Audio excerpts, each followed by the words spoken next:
Okay, we're back with some test data. We're going to continue talking about the testing and some of the results I've got for a super dielectric capacitor. Hopefully you've watched part one of this video and you have some idea what we're talking about, what we're going for here when we talk about trying to increase the capacitance, the energy storage, by increasing the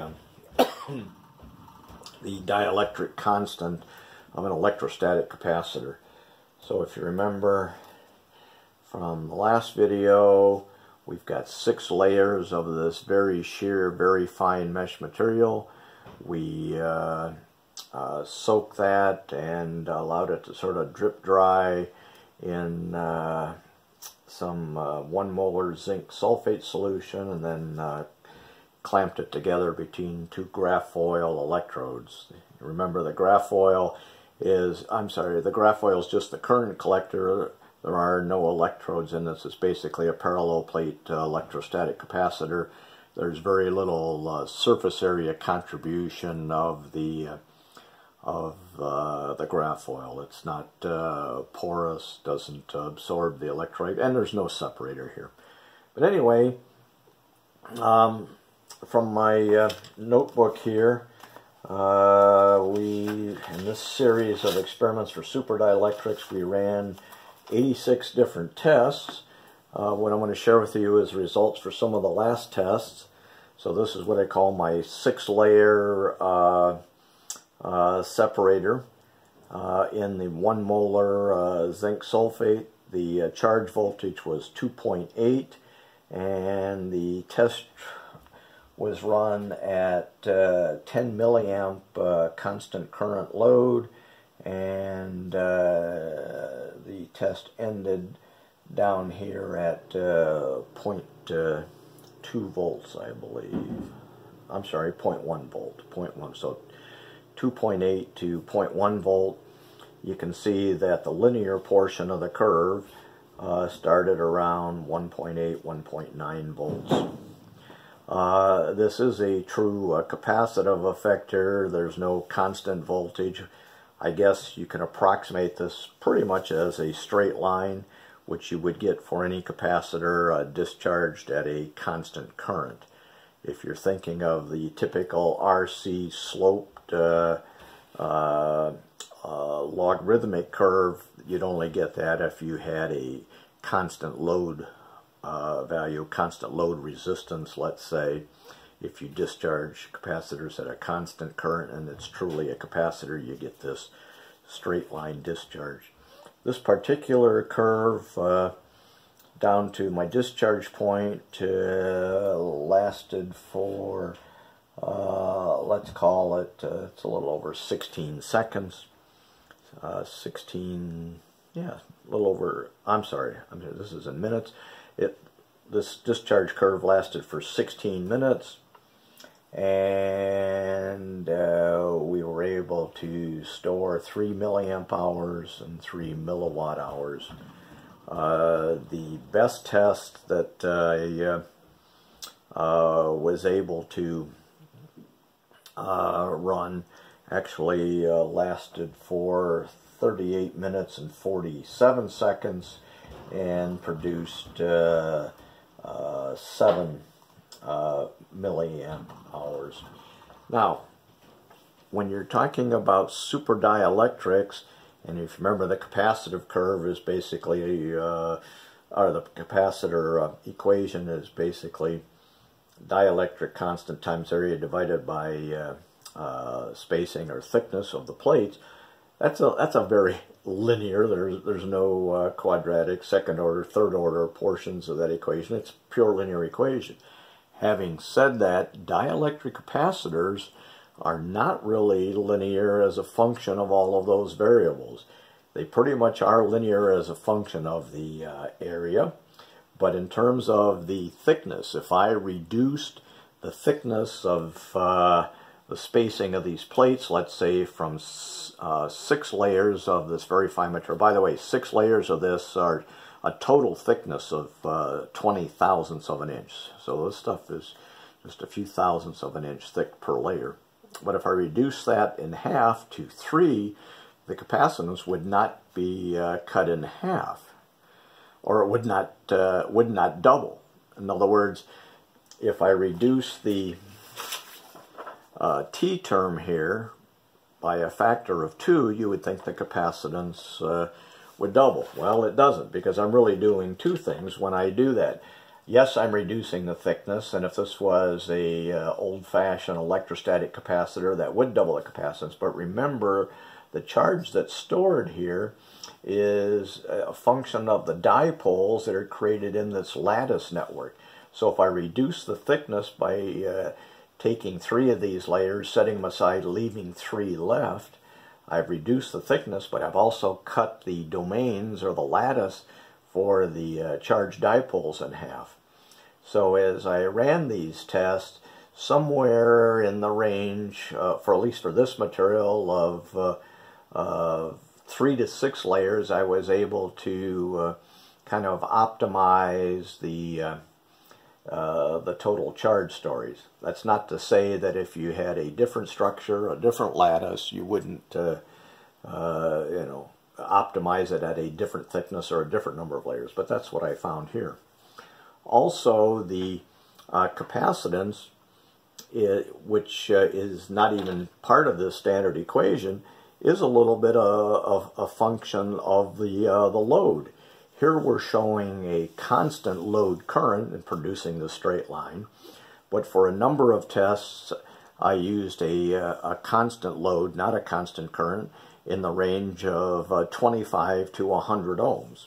So let's say, for example, I put a 100 ohm load on this and then repeated the test and measured the time. If I had an average voltage here of around 1 volt and I had 100 ohms on there, then that means the average current would be the same as this test at 10 mils.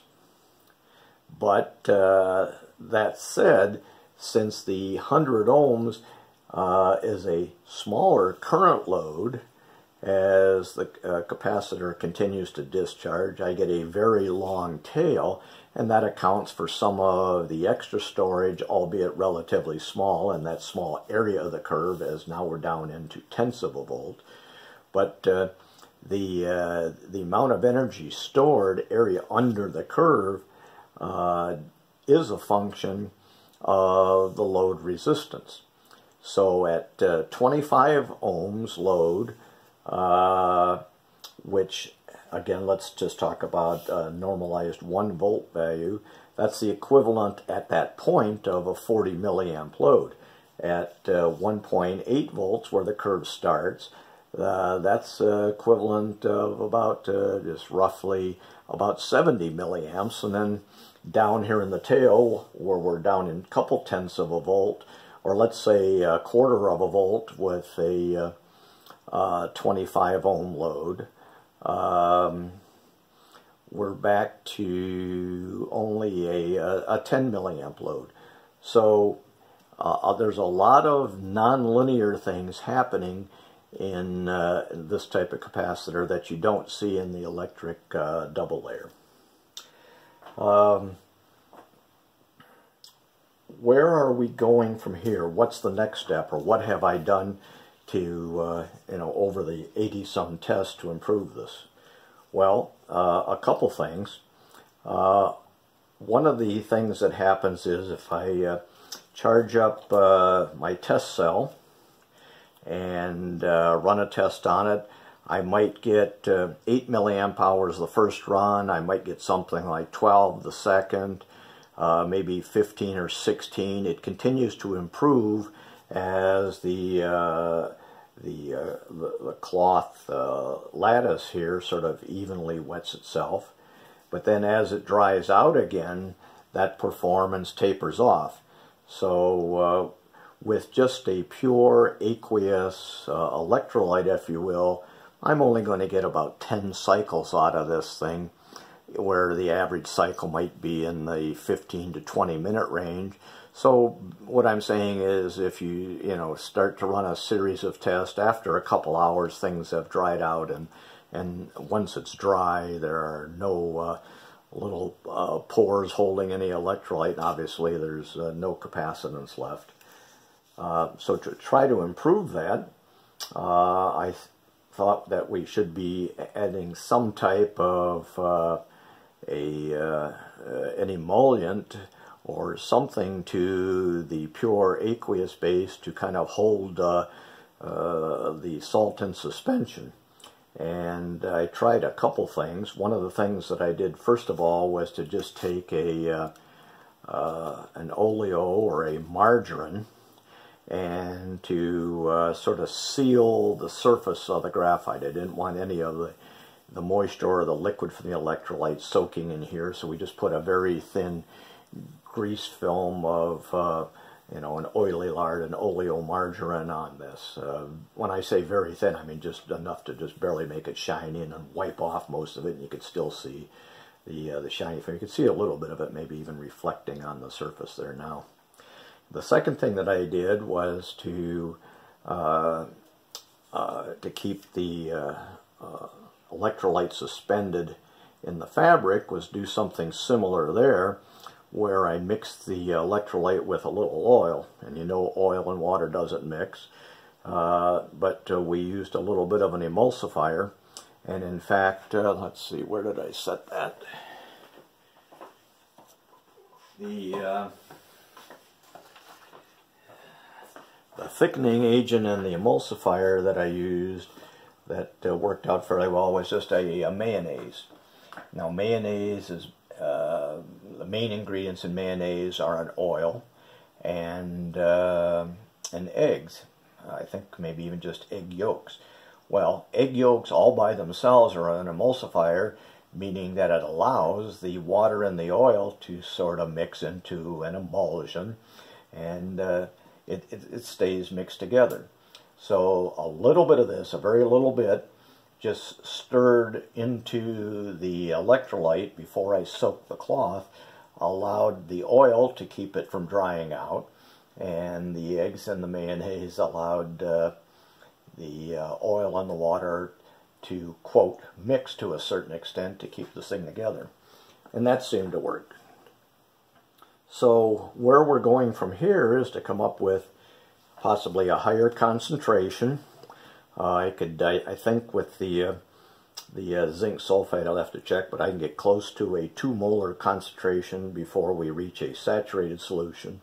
And then we're going to try some other emulsifiers. In most food products, if it doesn't have eggs in it, your emulsifier might be something like a soy lecithin. You'll see that ingredient on a lot of products, and that allows oil and water-based ingredients to stay together.